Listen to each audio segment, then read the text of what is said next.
Sir Rahul sir from wire.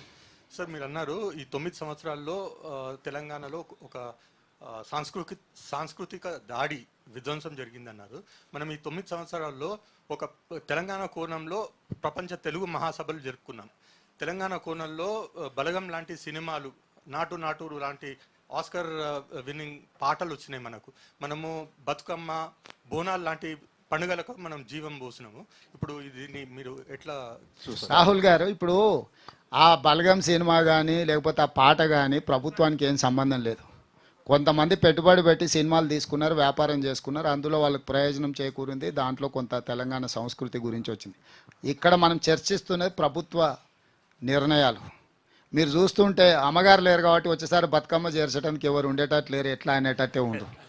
Bathukamma అనేది నా అమ్మమ్మలు వాళ్ళ తరతరాలుగా మనము చేసుకుంటున్న పండగ కాబట్టి వాళ్ళు వచ్చి మనకు నేర్పింది ఏం లేదు. ఒకవేళ బతుకమ్మను కూడా వ్యాపారంగా మార్చి, ఆట వస్తువుగా మార్చి, ప్లాస్టిక్ పూలు వాళ్ళు వచ్చిన అంతకుముందేమో బంతి పూలు, ఇవన్నీ సువాసనలు వెదజల్లే పూలు ఉండే. వాళ్ళు వచ్చిన బతుకమ్మలో ప్లాస్టిక్ పూలు వచ్చినాయి, అంతే తేడా. ఈసారి ప్లాస్టిక్ పూలతో చేసేటోళ్ళు లేకపోవచ్చు.